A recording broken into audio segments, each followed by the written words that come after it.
Hey, this is Brent Jensen. You're listening to No Sleep Till Sudbury, the show where we talk about the music that makes your skin vibrate. Brought to you by Pariah Pickups. Quality handcrafted guitar pickups made with love. Down in Detroit City, pariahpickups.com. This week, I welcome back a friend, the incredibly talented Mr. Blair Packham. Blair is one of the good guys in the industry. He's one of those guys that reaches down and pulls you up and helps you out. He's been extremely helpful to me since my earliest days, and it's a pleasure to host him on the show and a pleasure to be his friend. Here he is. Blair Packham, how are you, my brother? Welcome back. Thank you. Yeah, I'm glad to be back. What is going on with you these days, my friend? Well, you know, the same as everybody else. See, I'm locked down, and I'm not taking it cavalierly. Like, I'm being pretty serious about it. But I'm accomplishing some stuff. I'm making a record, the same record I've been working on for years. But it's coming along. Like, I just keep writing new songs and adding new songs to it. And you know what they say about mixing. Mixing is never done until until the power goes out or until you decide, okay, I've had enough. Yeah. You know, because you can just keep twiddling the knobs forever. So I'm doing that. Now I've started writing a book. That's me and everybody else, it seems. Anybody I talk to is like, oh, yeah, I'm on the 5th chapter of my book. You know. See, that's a funny thing, because until the book is actually in your hands or in their hands, it's not real, right? Yeah. Because a lot of people say, well, I'm writing a book. And when I did that, Blair, people kind of looked at me and said, oh, that's so nice. Good for you. But I know you, and that book will come out. So what's it about? That's awesome. It's about my life in music, which, you know, given that I'm not, I don't know, Mick Jagger or David Bowie or something like that, it sounds pretty unpromising, I think.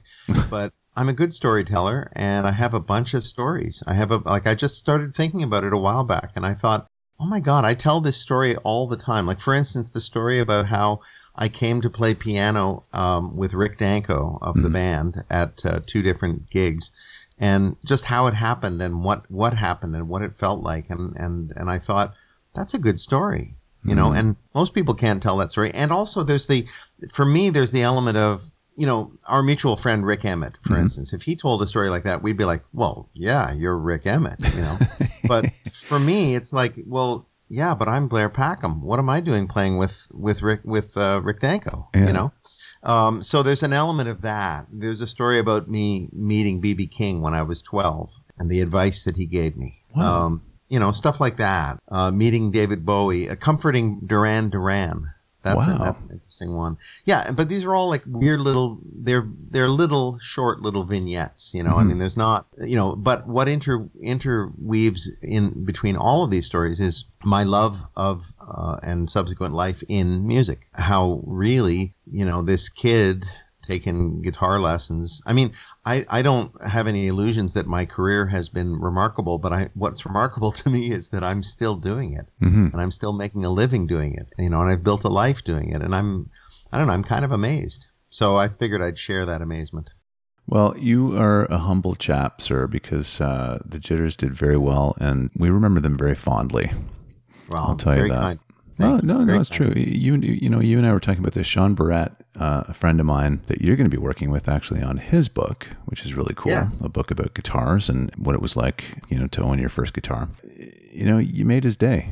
And he was a big Jitters fan. I was a big Jitters fan. So, I mean, you know. Oh, well, yeah. Well, he was a very kind guy, and he made my day, actually, just being so generous in his praise of the Jitters and so forth. So that was nice. That was very nice. Well, you have made your mark. I'll tell you that. Oh, well, you certainly have. And you know what? I'm going to tell you something else while I'm on the topic. You have been extremely helpful to me over the years. You know, when I first started out, you're one of those guys who reaches down and, you know, pulls people up. And well, that doesn't always happen. I appreciate all the help that you've given me. So thank you.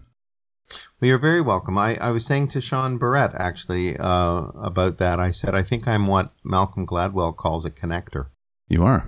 There's no question. And I get pleasure from that. You know, the idea that, you know, that I can connect you with Rick Emmett, for instance, who is my longtime friend and you know, somebody I love. And I know Rick, and I know what a great person he is to connect with other people, because he's so lovable. He's so great. You know, so it just makes me happy to do that. So, you know, it's no big stretch on my part to help out. But I'm thank you. I appreciate you saying so. Doesn't go unappreciated. So now this new record, Blair, so this would be the first one since 2017's Unpopular Pop, I believe. Is that right? Yep, that's right. And it's a complete left turn. Well, no, it's not a complete left turn because it still has my songs and my singing, but it's a different format. I've deliberately restricted myself to, it's going to be a record by me and my band, The Impossible Dream. Mm-hmm. And we're an acoustic trio. So, where in the past I've had a tendency, sometimes a terrible tendency, to layer on all kinds of crap on top of the songs because I like it. I would just, I'm from that sort of Sgt. Pepper White Album, Abbey Road, school of, hey, why don't we put a French horn on this, and I love doing that, but I deliberately restricted myself in this case. So the songs are mostly acoustic guitar, upright bass, and drums. Now, I say mostly because I allowed myself tambourine and I allowed myself like one other instrument, like a 12-string guitar or a baritone guitar or something like that. Mm-hmm. But that's it. And I've got 5 songs ready to go, and I'm working on another 5. So yeah, so it'll be a full record. It's going to be a full record eventually, but I am going to release the songs one by one. I'm not sure. I don't know. I think I'll probably have to press up some copies just to feel like it's real. Mm-hmm. As we were saying about books before, it's not real until it's in your hands. Mm-hmm. And if it's only digital downloads, it's never in your hands. So I'll probably have to press up, or maybe I'll do vinyl. I don't know. But, at this point, right now, my plan is just to release a song a month, starting in April. Oh, nice. So quite soon. Yeah. Yeah, that's great. Yeah. As you were talking about Unpopular Pop there, keeping the song stripped down, I was thinking about the story behind the name Unpopular Pop and how you got that from your dad. Yeah. Which is a great story. I love that story. Do you want to tell it? Yeah, sure. Well, my father, who passed away years ago now in 2003, he wanted to sort of get an idea of what it is I did. It's funny, you have, like I have, my son is 19 and, I know much of what he does, but I don't know everything now. And as he grows into adulthood, I just won't. And you sort of feel like if you have a kid, well, you know everything about them, but you don't. And with my dad, at a certain point, he was just curious. Like he said, what do you call this music? I think after I made my first post-Jitters record. And I said, well, it's pop music. And he said, like popular. And I said, well, no, I mean, it's pop music in the sense that, the choruses hopefully are catchy and the songs are, 3.5 minutes long. They're sort of in a classic format. And he said, but it's not designed to be on the radio. And I said, well, at that point I was almost 40 at that point. And so, I wasn't really chasing getting on the radio, at that point. If it happened, of course, and I got played on CBC and I got played on campus radio and so forth, but I wasn't chasing commercial radio, and probably just as well. But yeah, he said, you're not chasing radio. And I said, no, it's not really that kind of pop music. And he said, and he's just like trying to get it straight. You see, so it's like unpopular pop. And I sort of recoiled a little bit because I thought, well, I don't know about unpopular, but but maybe not obviously popular or something like that. But yeah, I thought it it sort of rolls off the tongue. Yeah. Unpopular pop. I love that story. All right. So you have got a great list of songs here. The list begins with Ron Sexsmith and Speaking with the Angel. Yeah. Well, this is from Ron's first album, which came out in 1995. Mm-hmm. Ron's songs have always killed me. He would open for Arlene Bishop, my ex-partner, mm-hmm. and I played music with her, and I was married to her and produced her records and stuff, and she's a brilliant singer-songwriter. But Ron would open for her or open for us at the Cabana Room, which, I think the capacity was 30 people. At the Spadina Hotel at King and Spadina, and because Arlene did a residency there. Also, Moxie Fruvis and Bare Naked Ladies opened for her there too. Wow, that's the kind of fame that everybody had at that moment. Anyway, so Ron's songs killed me even then. This particular song, Speaking with the Angel, it's just such an interesting point of view. It's about Ron's son, mm-hmm. Christopher, when he was a baby. Ron had his first baby really young. He had a fling with a woman named Jocelyn, and they found themselves pregnant, and he was really young, and so he married Jocelyn, and they had Christopher. Eventually, they had Evelyn as well, but Christopher was just born, and Ron wrote this song about the innocence of babies, of children. And, the words are so beautiful. It's always the words for me. It's all, the words and the music, but the words are really important. I'll just read the first verse. He don't know how to lie or undermine you. He don't know how to steal, how to deal or deceive. So leave him alone. Set him free, because he's speaking with the angel that only he can see. And would you teach him about heaven? Would you show him how to love the earth? Would you poison him with prejudice from the moment of his birth? Just, about this innocent baby and connecting that with, why the baby's crying. He's speaking with the angel. Just kills me. Yeah. Ron played on Unpopular Pop, didn't he? Yeah, he sang. He didn't play. He sang on a couple of songs. Okay. He and Stephen Page sang on a couple of songs. Right. I had them over. It's funny. We did this is how long ago we recorded that part. We did the ice bucket challenge. Oh, wow. Yeah. And Ron dumped the ice on me, and Stephen filmed, and then turned the camera on himself. That's funny. Yeah, it was. That's how long ago it was, though. If you remember the ice bucket challenge. Oh yeah, yeah. In my backyard. Wow. Elvis Costello, I love this pick, Shipbuilding from Punch the Clock. It's one of my favorite Costello records. Beautiful, beautiful song. Now, it's one of the few, maybe if only, I don't know. I'm a huge Elvis Costello fan, and yet I don't know if this is the only song that he hasn't written the lyrics for. But Robert Wyatt, the British poet, wrote the words, and Elvis wrote the music. I don't know. And yeah, I'm not sure that he's ever done that otherwise. I really don't know. He may have done it a million times. Who knows? But yeah, the lyric, just talking about the machinery of war and bringing it down to the human level. So, the song is set in a town where they build ships, where that's the industry in that town. Mm-hmm. And it asks, the opening verse, is it worth it?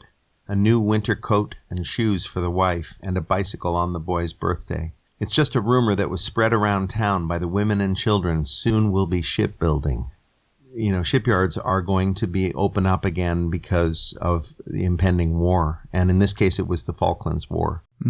And Britain going to war again. And it's just so deep, about the conflicts that happened. There's another verse. It's just a rumor that was spread around town. Somebody said that someone got filled in for saying that people get killed in the results of their shipbuilding.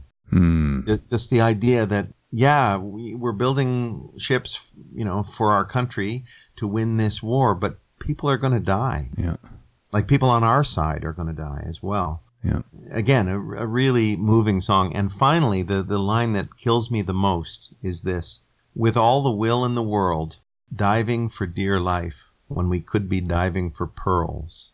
Meaning, we spend all this time and energy trying to hurt and kill other human beings and dominate them. Well, what if you spent those resources? I'm not saying that it's not necessary at times. You have to defend yourself. But I'm just saying, what if humans were able to spend that time doing something beautiful? And the metaphor Robert Wyatt uses is diving for pearls. Mm-hmm. When we could be, living lives of joy and seeking happiness and joy rather than, trying to defend our little corner. Yeah.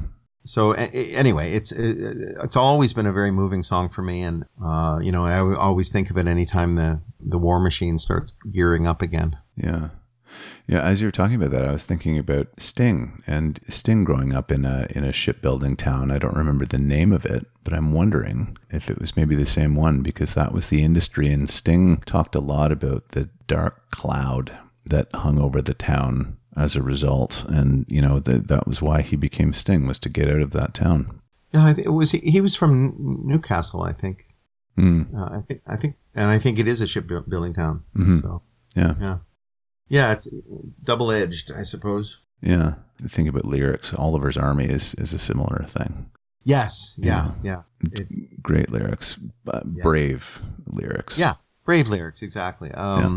Elvis Costello. The songs I prefer by him are ones that are a little more straightforward lyrically. The ones that's, although I was going to say the ones that seem like a pastiche of clever ideas and rhymes and so forth, leave me cold, except, with the exception, for instance, of Beyond Belief from Imperial Bedroom, which is just this, endless litany of clever rhymes and ideas and images. And it's so great.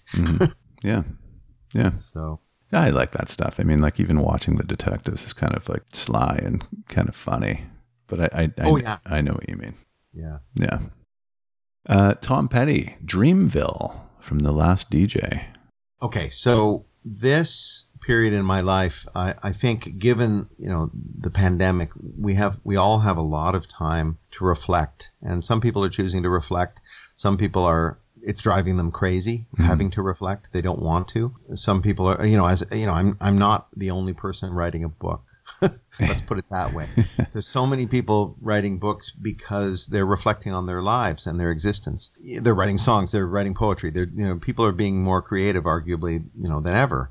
And then other people are feeling the pressure to be more creative. And Dreamville is about that innocent time when you're a kid and you're caught up in something, in this case music. And this is something in my writing, in my book right now that I'm thinking about is my youth, when I would sit with my Espana guitar. It's a like beautiful guitar with a carved top. I mean, a cheap guitar, but a guitar with a carved top and binding around the outside. And I would just sit and hold it in my hands and stare at its curves and the way the finish was glossy, with the way it would reflect the light and stuff. And it really was like and this is while I'd be listening to a Neil Young record or whatever. I'd be listening to music but staring at my guitar. I got to tell you, I'm 61 years old and I still do that with my Stratocaster, and I do it with the Espana sometimes too. I still have that guitar.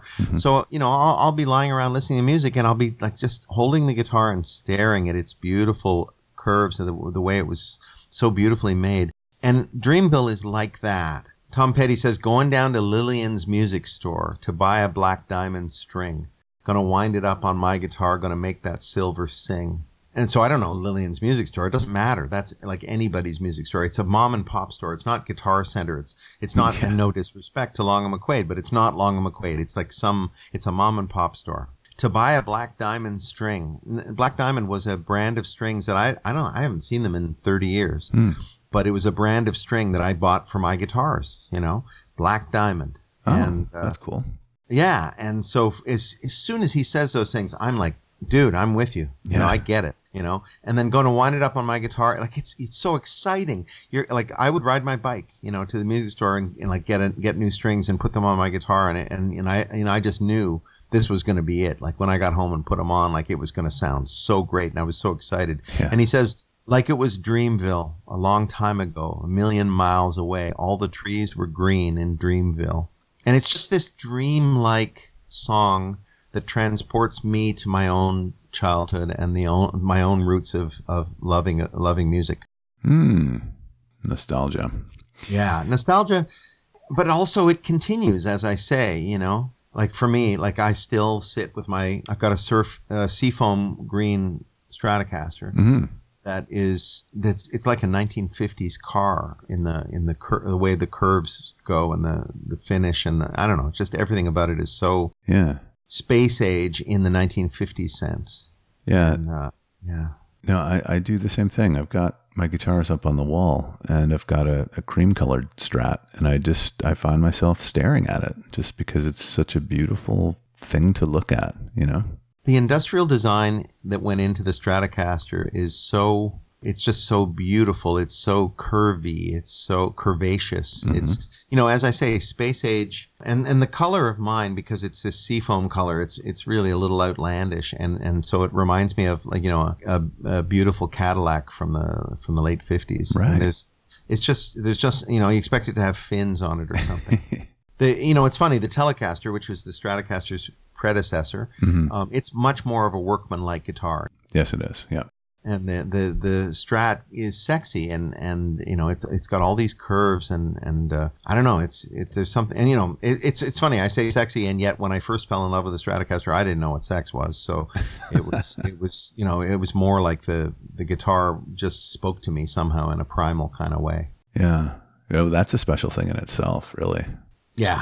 No, I like that. I completely agree with you. I've got all my guitars up on the wall, and I find myself staring at them often. For that same reason. Yeah. There's very, like, you know, I like a good painting on the wall, and I like some good pictures, the photographs, you know, but I really like guitars on the wall. Oh, me too. I'll send you a picture of mine, actually. Oh, yeah. I've got 6 of them up there. Oh, nice. Yeah. Well, you have to get out here, actually, soon. Yeah.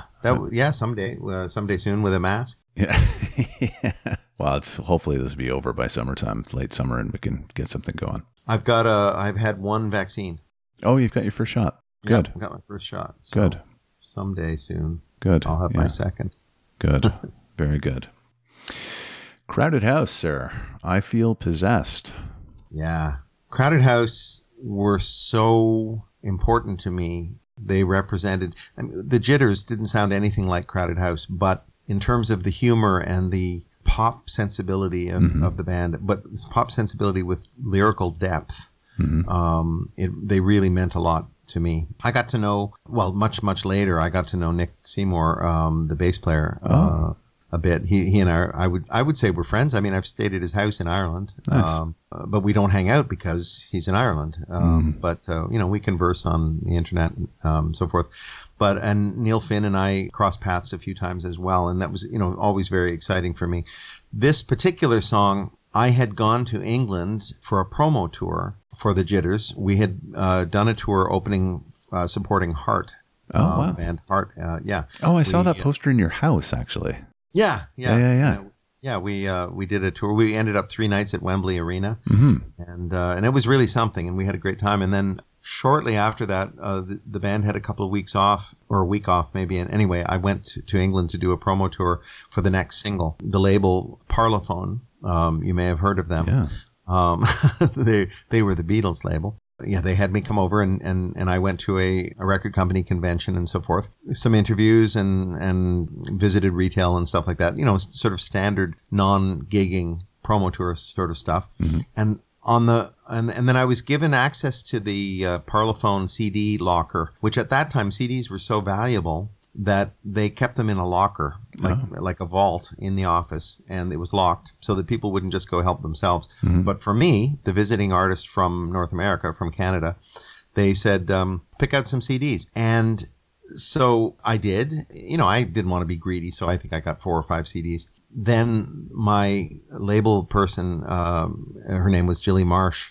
She said, "Oh, here's one you're going to want that wasn't in the vault," and it was the brand new. It was a promo copy, unreleased Crowded House record, Temple of Low Men, which was their second album. Yeah. And the first song is I Feel Possessed. I had a Discman. I'm trying to think, actually, you know what? I think I'm mixing this up because I think she gave me a cassette of it. That's what it was. Oh. It was a promo cassette because I didn't have a Discman not yet. I had a Discman later, but this was too early for Discman. I still had a Walkman, like playing cassettes. So on the airplane, I queued it up, ready for takeoff. I hadn't heard a note of it.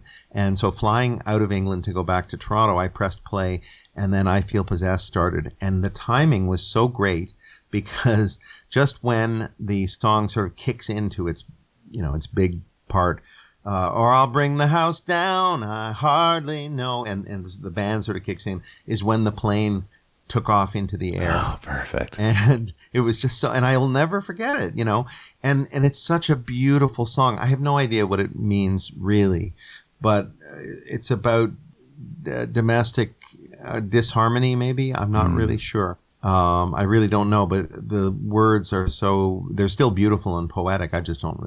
I wouldn't pretend to know what they mean. Beautiful song though, but it has that indelible memory for me. That is really cool. I like that. Last tune, I'm not familiar with this one, is John Legend and Everybody Knows. Everybody Knows is a breakup song. I don't feel it as deeply maybe as some of these other ones, but I've had a few breakups, you know, in recent years, and but also missing people, and I've had occasion to miss people. Let's put it that way. Mm-hmm. So the lyrics, again, it's the lyrics, but it's also his voice. He has a beautiful voice, and I'm just going to read a little bit. It gets harder every day, but I can't seem to shake the pain. I'm trying to find the words to say. I'm calling your name and no one's there, and I hope one day you'll see nobody has it easy. I still can't believe you found somebody new, but I wish you the best, I guess. Because everybody knows that nobody really knows how to make it work or how to ease the hurt. We've heard it all before, that everybody knows how to make it right, but I wish we gave it one more try. It's one more try, because everybody knows. So, I don't know. It speaks to me. Well, yeah, you can certainly find commonality in that. You think about the breakups that you've had over the course of your life, and yeah, and just life. I've come to realize that for humans, if you live any length of time at all, life is partly, at least, about loss. Mm-hmm. You lose people. You lose people to death, and you lose people to to breakups, and just people drifting in and out of your life, and sometimes those losses are fine. You don't really feel it, and sometimes you feel them deeply. And this song speaks to me about that, I think. Have you ever been in a situation where you've thought about somebody from your past that maybe you've left behind, or vice versa, and you kind of look them up? Yeah, I generally don't do the leaving, I have to say. I when I'm friends with somebody, I'm prepared to be friends with them for life. Mm-hmm. It doesn't mean that we're going to be close, because you can't be close with, a million people all at once. But, if they call me, or if they get in touch and they, need some time or whatever, unless we've had some kind of a break, mm-hmm. I tend to be that person who would be like, yeah, let's hang out, whatever. But there are lots of people who aren't like that. People mm-hmm. who feel like it's important to break off relations with, if you're done with somebody. Like, I tend to think it's I think of it a little cynically, actually. I feel there are people who are like, yep, you're of no use to me anymore. So, yeah. And then they disappear. And I think, well, okay, I can see that, but it bugs me, and it's kind of hurtful, I find. That said, those people will sometimes get in touch, or I will cross paths with them, and then next thing you know, we're friends again. So I don't know. I've definitely done it. I mean, social media makes it easy, obviously. Certainly. Yeah. I had a conversation with somebody once, and they had a theory that people serve each other over certain points of each other's lives. So, we're talking about university friends, and how, living in dorm, I lived in dorm for a number of years, and you just kind of, you forget about people that, maybe you had deep connection with at that time. But the person said, that person was there for you, and you were there for them, at that time, and you served each other, and that's enough. And I just thought, I don't know if I agree with that or not. Well, that smacks to me a bit of that sort of, you are of no use to me anymore kind of thinking. I just don't like it. I'm not looking for people to serve me. I'm looking for people to connect with me emotionally, and to be interested in who I am, and me be interested in who they are. Mm-hmm. So I don't know, like, and also I have to say I'm spectacularly unambitious, and no, I mean, compared to a lot of people, like, I just want to play guitar, and I want to write songs, and I want people to be moved by my songs, but I'm really not seeking any great success or anything. I mean, I once was with the Jitters, and then with Arlene, my former wife. When we were together, I was very ambitious on her behalf. But I'm really not that way now, because I kind of like just being, and just do the doing of it. So that when I meet somebody who's, you sort of feel like, oh yeah, they can see that I'm useful for them right now. Mm-hmm. Then I think, well, screw you. Yeah. Yeah. Like, I just don't, it doesn't resonate with me, and it seems false and phony. Well, so. Also, Blair, particularly at this point in our lives, right? It's not like we're 21, or, it's a very opportunistic thing to begin with. But I mean, later on at our age, none of that should be going on, in my opinion. I agree. I just find it kind of creepy. I like to hang with my peeps. I like to feel like I'm with like-minded people. And honestly, if I find myself at an event, like, say I would go to a SOCAN event where they're hosting an event for, writers for film and television, which I, still do, music writer. You find yourself in conversations with people, and I at first used to go and, I'd be talking to somebody, and they'd say, hey, great to meet you. I've heard your name a lot, and so forth. What are you working on? And I wouldn't have come with a prepared answer. So I'd say, nah, not much. And because I wasn't there to like work the room. Schmooze. I don't know, not even sure why I was there, but I could see people's eyes glaze over. Oh. Because they want you to say, well, I'm working on this thing. The last time I worked on this, we won a Grammy, and I'm working with so and so, and sort of listing off your credits so that they can then say, hey, well, maybe we should work together too, because they're seeing you as a stepping stone. I get it. I just don't like it. That's all. No, neither do I. It's a game that a lot of people feel like they have to play. I think.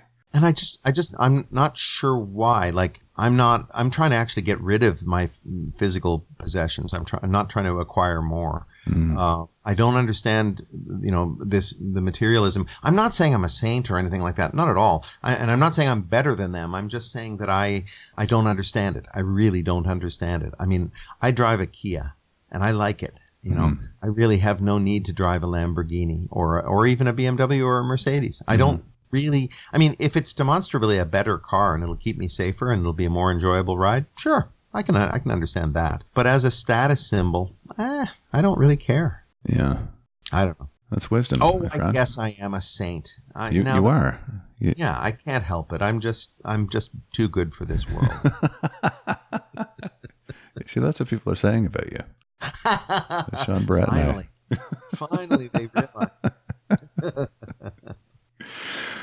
All right, my man. Thank you so much. This has been a great chat, as usual. Likewise, yes. Yes, I enjoyed it very much. And as I say, when the vaccines get put in arms, let's get together for sure. Yes, All love right. to do that. Okay. Yes, please. All right. All right then. I will. I'll send you. Well, stay on. I'll just wrap the show up here. Stay on for a second. Okay. All right. This has been No Sleep Till Sudbury with Brent Jensen and my very special guest, Mr. Blair Packham. Till next time, folks. Take good care.